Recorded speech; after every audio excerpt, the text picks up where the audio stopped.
Here in Northern California, on the western slope of the Sierra Nevada, flow the clear, sparkling waters of the Feather River, a river once prized for its gold, a river once feared for its floods. Today, the floodwaters of the Feather River have been tamed and stored here in the foothills as the primary water storage facility for the California State Water Project. This has been made possible by an outstanding engineering achievement, Oroville Dam.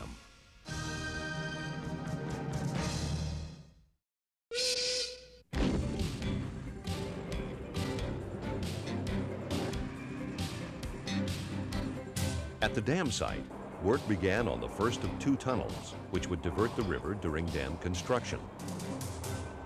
Part of the river channel was closed off. This allowed crews to expose the bedrock on which the dam's concrete core block would be built.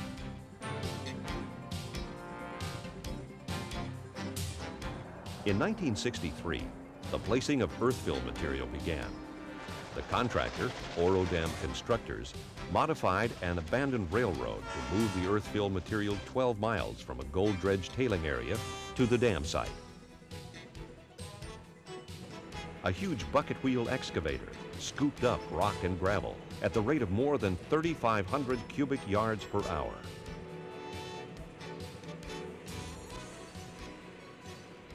The material was sent on conveyor belts to the train loading area.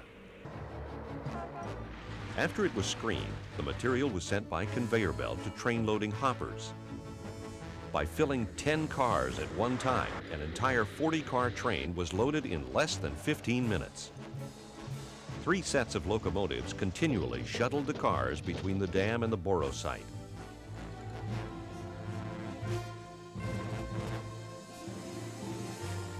At the unloading area, the cars were dumped automatically without needing to be uncoupled.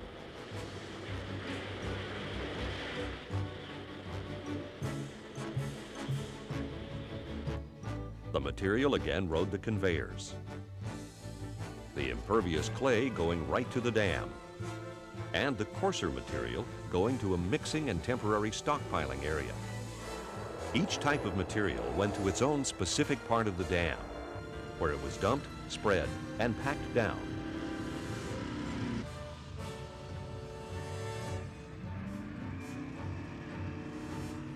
Inspectors monitored the operation constantly to maintain quality control.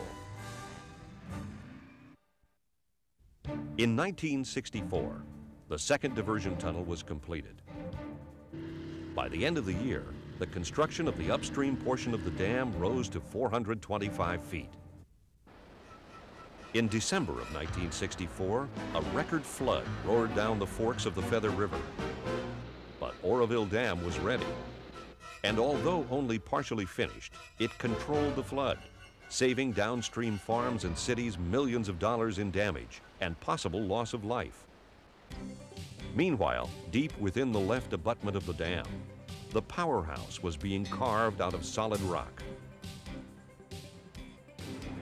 Up top, construction continued around the clock to build Oroville Dam.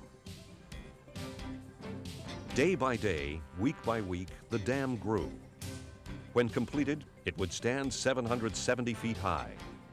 It would be 6,900 feet long, 3,500 feet thick at the base, and contain 80 million cubic yards of earth material. In 1967, the final load of earth was put in place. The last diversion tunnel was closed, and Lake Oroville began to fill with water, 1 year ahead of schedule. Oroville Dam's powerhouse, later to become the Edward Hyatt Power Plant, was also nearing completion. It had been almost 7 years since ground was broken to begin construction, and it was time to celebrate again. On May 4th, 1968, Oroville Dam was formally dedicated by Governor Ronald Reagan.